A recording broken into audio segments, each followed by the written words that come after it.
Hello, dear Ecuadorian English teachers. I'm John. Welcome to this session. We're master students at UNEMI State University.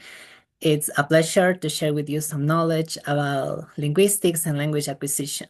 As educators, we know that understanding how English works is fundamental to help learners to acquire and learn this amazing lingua franca, which is a gateway to countless chances. Good evening. My name is Jamie Mariana. I'm an English teacher, and I'm happy to share with you the knowledge and all the information that we have learned during this module. Hello, everybody. My name is Victoria Maldonado, and I'll be sharing with you some thoughts that I have about teaching strategies. Hey, hi, my name is Yomara Bustamante. It's a pleasure for me to be here. Today we are going to talk about syntax, semantics, and pragmatics. Let's start with linguistics. Okay, what is linguistics? First of all, we as Spanish speakers make a common mistake as considering linguistics a plural noun, and is actually singular. It's not the same as linguists, that are the experts who study this discipline, okay? So, almost all linguists will agree that it is an area that studies languages scientifically, and the purpose of it is to describe the nature of them, how they change or are adapted to different cultures, multicultural places, and globalization over time. It's also about researching, understanding the communication process itself. The experts shouldn't tell you how to speak. They're observants. Perhaps they could share some suggestions, but that's it. Linguistics normally has 6 branches of study. Let's start with phonetics and phonology. Pay attention to this. These two concepts are related, but they aren't the same. I want to make it simple for you. Think about the T sound in the word water in American English, Standard British English, and Cockney accent. Water. Water. Water. Water. Do you notice how different they sound, but they are the same?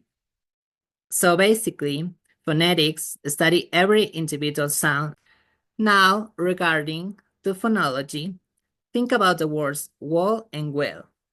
You should notice how just a change in the pronunciation of the vowels can modify the meaning of the words completely. And this is phonology, organizing sounds to communicate.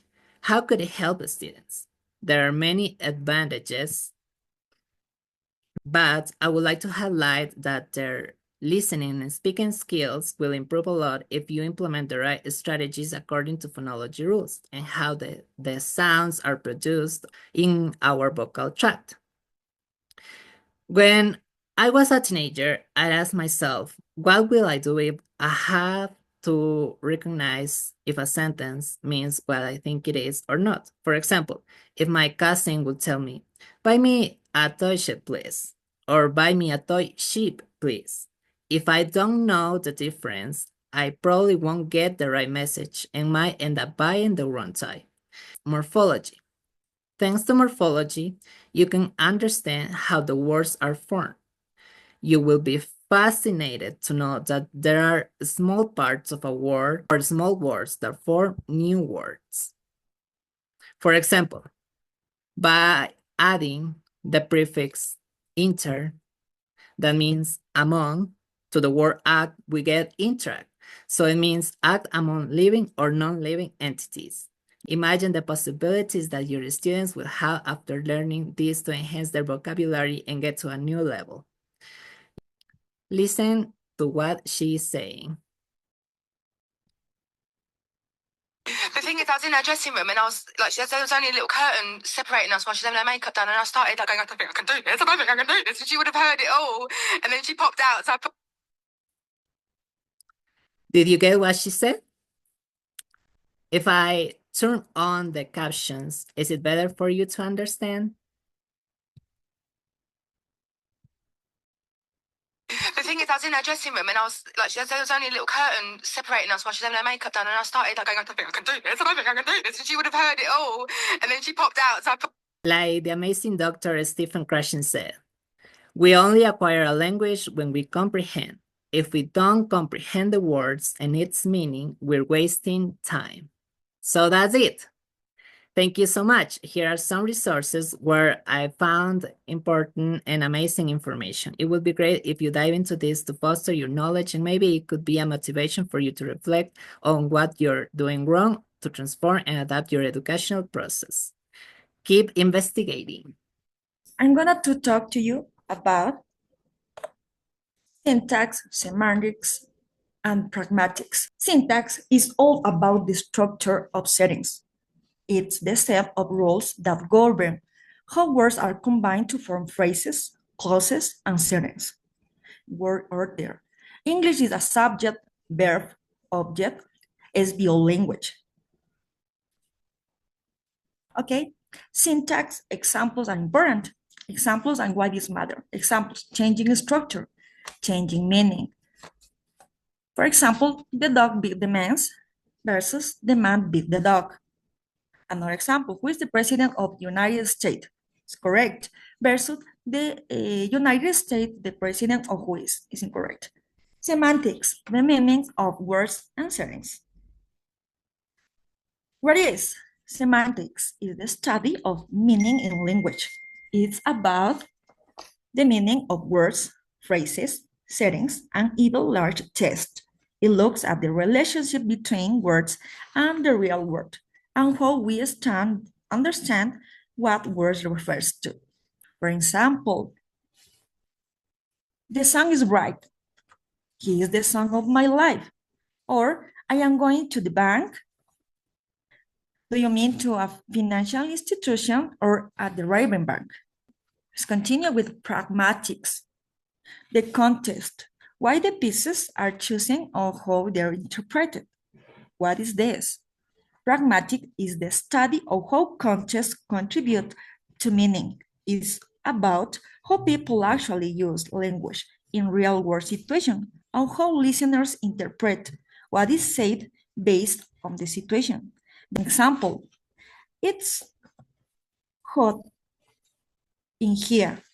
Literally meaning, the temperature is high. Pragmatic meaning, please open a window or turn on the air conditioning. I'm going to present the bibliographical reference about syntax, semantics, and pragmatics of the English language. Another important point to mention is SLA, second language acquisition. That SLA is the way that individuals learn a new language after their mother tongue. In our case, for example, our mother tongue is Spanish, and the new language or the second language is English. So let me give you some examples and suggestions that how a language is acquired and how we as English teacher can facilitate it in the classroom. Number one, understandable input, Krashen's theory. The teacher should use pictures, gestures, tone of voice, and pauses to explain something new according to the level. For example, teaching daily expressions for beginners. According to the picture, the correct way to teach a new expression would be correct, I'm hungry, while the teacher uses a picture or flashcards. Incorrect, my abdominal region experiences an intensive feeling of emptiness and a strong desire to consume food. This expression uses difficult vocabulary for beginners and it's said too fast. 2. Interaction. Long's interaction hypothesis and Vygotsky's social cultural theory. Communicating with others helps students process their speech and correct linguistics errors. Example, an interactive activity to practice speaking for intermediates would be correct. Two peers practice a dialogue in a real-life situation, going to the cinema, ordering food, doing shopping, etc. Incorrect. A learner only memorizes words without speaking in order to fill in gaps in a reading. So in this case, there is no interaction, so the students doesn't practice the language efficiently. 3, motivation. Motivation affects learning, according to the Krashen's affective filter hypothesis.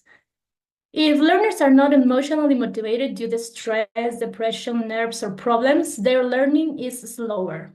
For example, some suggestions to create a safe environment in the classroom. Correct? Use fun activities, music, and also games to make English interesting.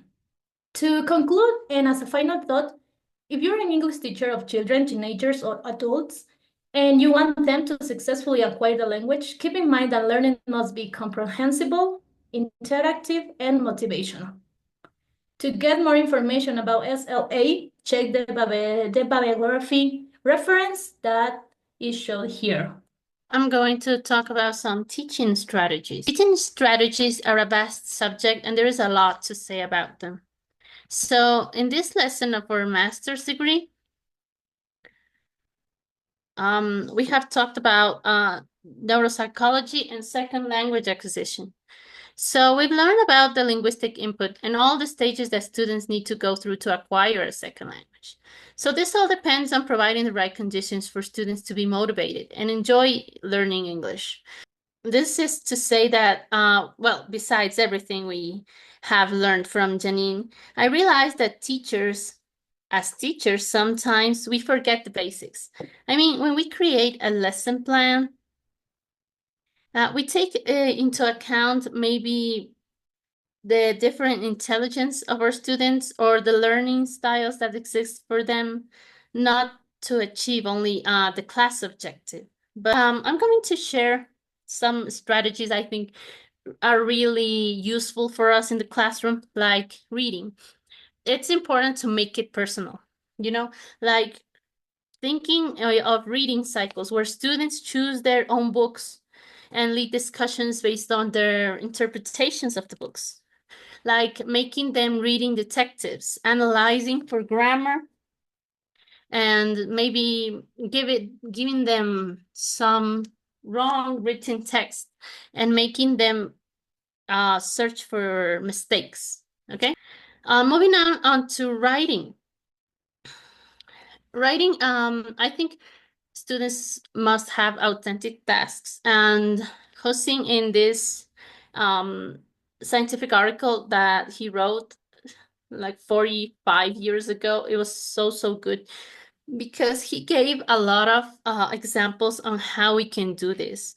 The students can be instructed to write reviews of movies and restaurants like they do on the TikTok videos, but how can we include writing in this is by making it, yes, write the review, but instead of making a video, first write the script. So first stage, writing. Okay, offering choices in writing topics to tap their interests. Okay, and also this is very important, always providing personalized feedback. Now, in the listening part, we need to start forgetting about the monotonous audio exercises, like in traditional teaching. We can use podcasts, TED Talks, even movies, TV shows, but we need to be very careful on these because we need to ensure the level appropriateness and the cultural background too. So we need to encourage this active listening by students, having them taking notes, summarizing the content, or even making debates around the speaker's points. So after listening, students can create dialogues based on the audio they already have listened to, integrating vocabulary and grammar. So this reinforces comprehension and encourages them to make a creative application of all they have learned. Last one, but not least, in the speaking part, we need to give them real life scenarios. So we have to move beyond the repetition of structured dialogues, implementing role play scenarios that mimic real life situations, some things that happen to them. I personally, I work with teenagers, so it's really fun and because they sometimes want to do all these role plays about gossip, about things they have heard at school, or like ordering food at a restaurant, negotiating prices at the market. So it's really nice to encourage debates on events that are happening, actually current events. So the goal is to create a safe and supportive environment where all students feel free, comfortable taking risks and experimenting with the language. Here is some really nice lectures I think you should look over. So yeah, that will be it, and thank you for your attention.